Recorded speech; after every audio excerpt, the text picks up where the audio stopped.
Well, happy Friday, everyone. Corey Barker here with a really cool 3D tutorial to go ahead and kick off the Memorial Day weekend. So if you saw on my Instagram, actually, I did a 3D lettering that made it look like it was made out of wood and turned out to be a really cool effect, and that is what we're going to take a look at here in this video. So I've already got my file set up. I've got my paths already created, as you can see right here. So in this, I've got a kind of border shape that's made out of vectors. You can see it's got the shape cut out in the inner shape there. And then I've got a another base shape for the inner wood area of the lettering that we're going to be creating. So let's begin by going ahead and opening up the textures that we're going to use. Now, I found these textures on dollarphotoclub.com.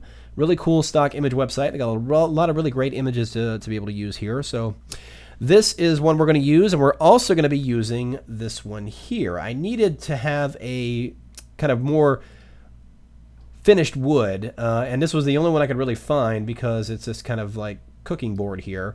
But I really am interested just in the inner texture here, so we'll get to that in just a moment. But let's go ahead and start creating our 3D shape. So let's go ahead and minimize these textures for the moment.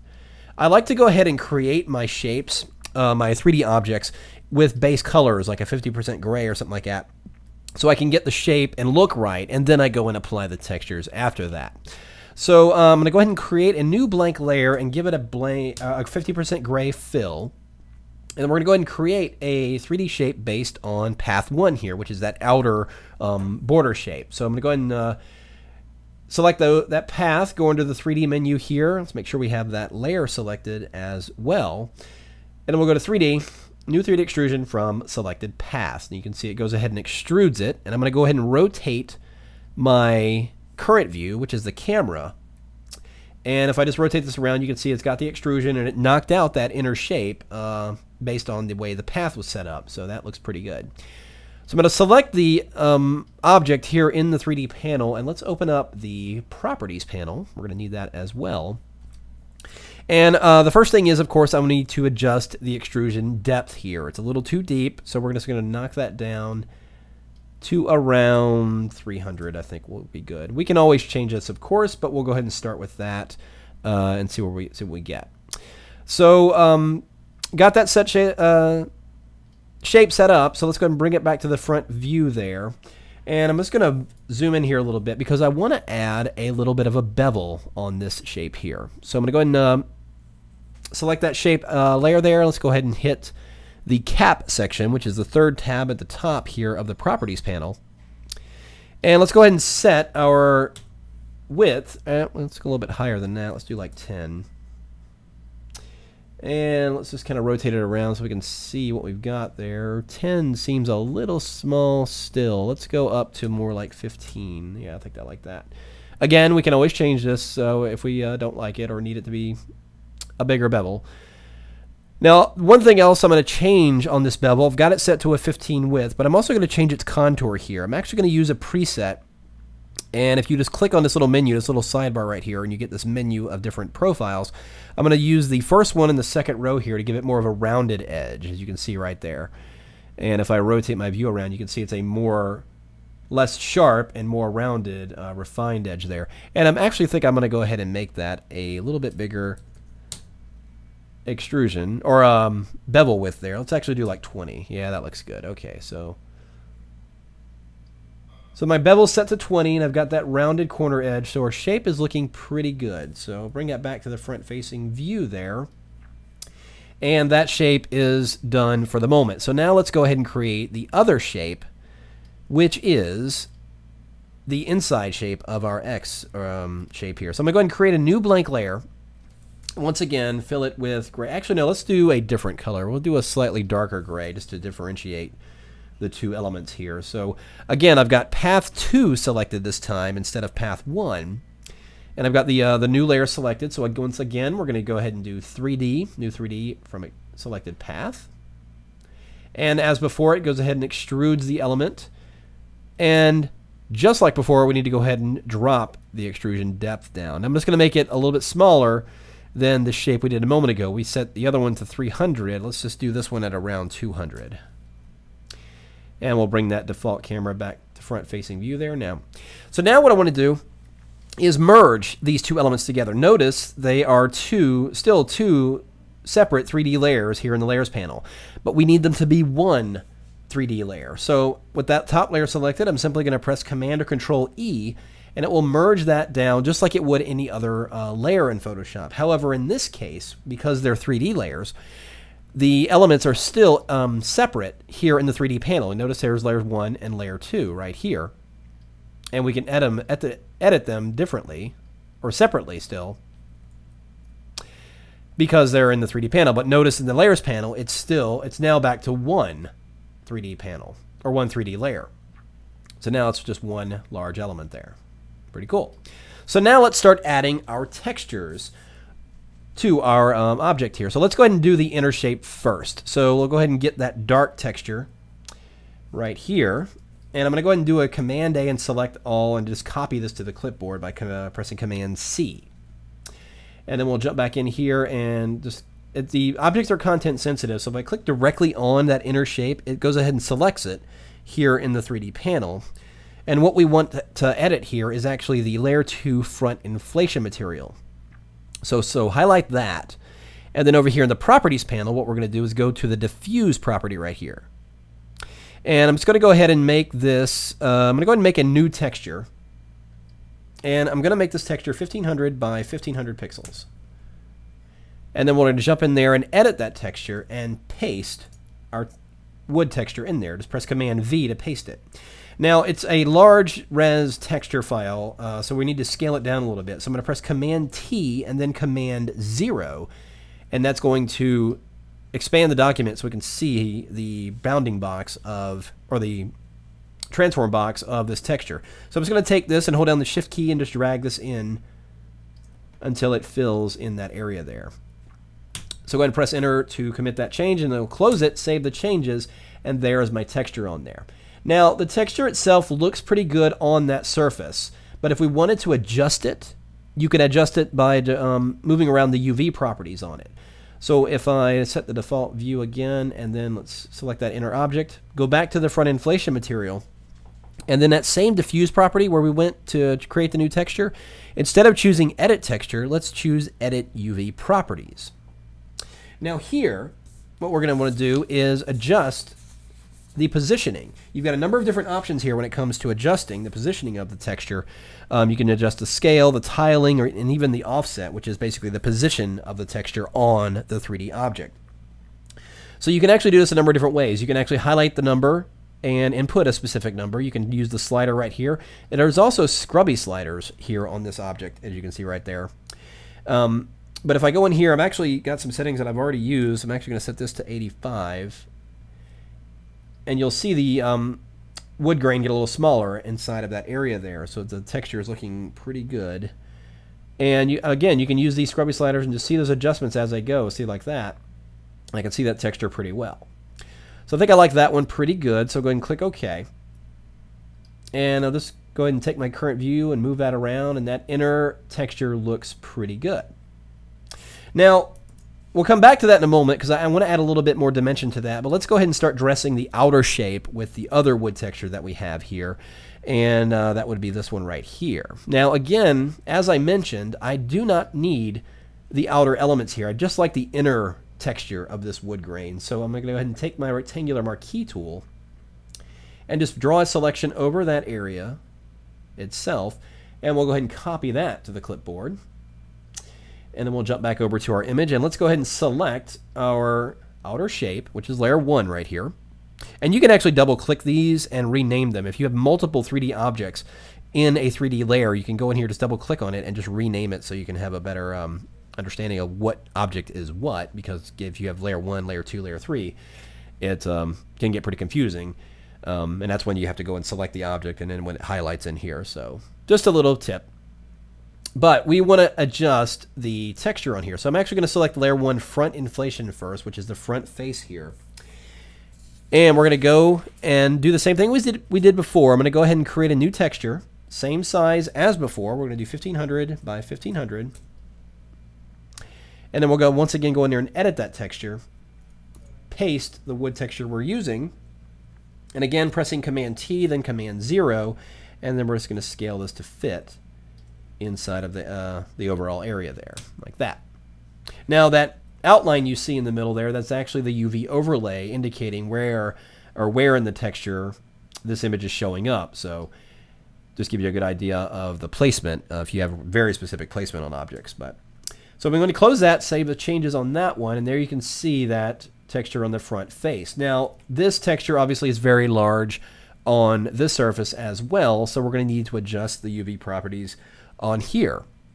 So we'll go ahead and select the layer 1 front inflation material, jump into the diffuse property yet again, and we're going to choose edit UV properties. And here we're just going to boost up the UX scale a little bit, and we're going to bring that UV scale back down to like 85 again. And you can see how the little planks of wood are much smaller now. It looks more realistic, or it looks more like the texture itself. Before it was just really, really large. Just the scaling was just huge in there. And again, you can go over here and just adjust the offset. See how it moves it along the texture there. So offset isn't scaling the texture; it's just moving it, sliding it along the mesh surface. Scaling here, of course, adjust the scale, and then the tiling. If you have a seamless tiling pattern, then you can adjust that there as well. All right, so that looks pretty good. So I'm going to click OK. And now I'm going to go ahead and just click on layer 1 front bevel material, which is that small bevel that we applied, that rounded bevel. And what you can do here is if you go to that diffuse property, instead of loading it in there again, we're just going to go in and choose that layer 1 front inflation diffuse right there. And it's going to go ahead and fill that in. Now, we of course need to adjust this UV properties as well on this one. So with front bevel inflation material selected, again, we're going to go in there and do edit UV properties. And here we're going to bring these down to some pretty small numbers here. Let's do like 23, and we'll do around 50 here. And you can see the panels of the wood getting a little bit more in line with what they should be. So that looks pretty good. And again, you can always go back and adjust these as you're going. So let's see what we've got now. So I got current view selected. I'm going to rotate it around. So we're looking pretty good. The inner texture and the outer texture is looking pretty good. Now we just have the extrusion material of the, let me adjust that scale just a little bit there. The extrusion of that outer shape. So let's go ahead and just rotate our view around so we can see it. And then once again, we're going to go into that layer 1 extrusion material right here. But instead of going and adding the already added texture, I want to go in there into that front inflation and choose edit texture again. And I'm going to do a Command A and copy this to the clipboard. And the reason is when you apply a texture, like when we applied the front inflation texture, and then we went ahead and applied the same texture to the bevel just by selecting it in the menu here, that means those are linked. So if I make a change to the front inflation texture, it will reflect that change in the bevel texture because we're using the same one. Now I want to do something different with the extrusion texture, so that's why I copied it, and I'm going to go ahead and make a new texture altogether. So we'll go ahead and make that, and then we'll go into edit, and I'm going to paste this. Now the one thing I'm going to do differently is I'm actually going to rotate this texture so the grain is going up and down rather than left to right. So if I close this and save the changes, you're going to see that texture appear a little bit differently. Now we do, again, need to adjust the extrusion UV properties again. So with that extrusion material still selected, jump over to the diffuse property in the properties panel and go to edit UV properties again. And here we're going to make a number of changes yet again. So we're going to make the UX 9 on the scale, and you can see that automatically brings that texture down. So that looks pretty. Actually, let's make that a little bit smaller. There we go. And again, you can use the offset to kind of move this around, but we're just trying to get this to line up with the texture that's already there as best we can. Obviously, we're not going to be able to get it very precise, but it actually looks pretty good just like that. So I think we'll go ahead and go with that one. And let's set our default camera. And now if I rotate my view around, it looks like it's made out of nicely polished wood. So now what we can do is just have some fun with the surface properties. So for instance, in this inner shape, I'm actually going to select that inner shape and then use the widget here to just kind of slide it forward just a little bit to close that gap there.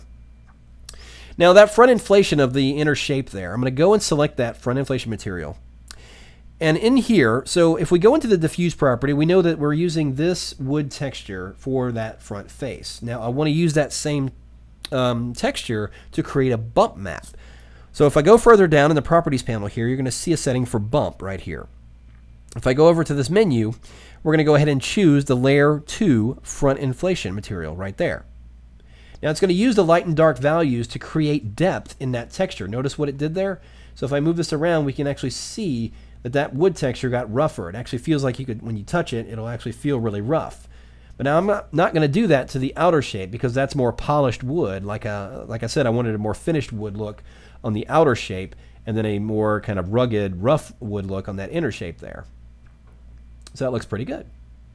So now let's just adjust our positioning with the object. Basically, let's pose it, if you will. So the first thing is I want to change my angle or the field of view on my lens here. So with the current view selected, I'm going to go down here to where it says field of view. The default is 67, but I'm going to drop this down to a lower number. And now, of course, a lower number is going to give me a wider angle. So if I bring this down to 25 and I just slide the camera back closer to the object, notice we get a much more dramatic angle on it, no matter where we rotate it. So that looks pretty good. So now let's take a look at the lighting. So I'm going to jump over to the light section. And I first want to change my image-based light, which is the IBL right here in the environment property. So with environment selected, I'm going to jump over here to the IBL, and let's create a new texture altogether because I do not like the default texture. So we'll make this 500 by 500. And I'm just going to do the abstract shape I always do when it comes to image-based light. So I'm just going to go and do an edit texture. And again, I created this only 500 by 500 pixels. It does not need to be a large file. I'm going to go ahead and press Command-I to invert the shape. And then let's add just a simple elliptical selection. And then I'm going to make a new blank layer and then just give this a simple gradient. I'm going to use a gradient tool and white to transparent. I'm just going to drag this shape right here and just give it a little bit of a shape like that. I'm even going to drop the opacity of that a little bit because it can appear to be a little bright. And that's it. That's all I'm going to do as far as the image-based light goes. So we'll close this, save the changes, and now I have my environment light. If I rotate it around, you can see how it interacts on the object, like that. Now we haven't even applied any reflective properties yet, so let's go ahead and do that to our outer shape there. So let's go ahead and select outer to front inflation. And then over here in the properties panel, we're going to jump down to where it says shine and reflection and just bump those up just a little bit. And then we'll do the same thing to the bevel material here. Am I even on the right shape? Nope, I'm not. There we go. Okay. So in there, let's go ahead and bring that up. And for the front bevel, we'll go ahead and just notice I'm putting the shine and reflection around 40. I don't want it to have like a mirror polished shine, but just enough that it looks like it's kind of got like a finished look on it. It's picking up the highlights from the light. Notice on the bevel right there, it's picking up those highlights. And if I go and grab my image-based light and move it around, there you can see it's giving that more realistic kind of shine on the object. And I did apply a little bit of a reflection property on that inner shape, and I actually like it. See how it's kind of picking up that shine on there? It's kind of cool. All right.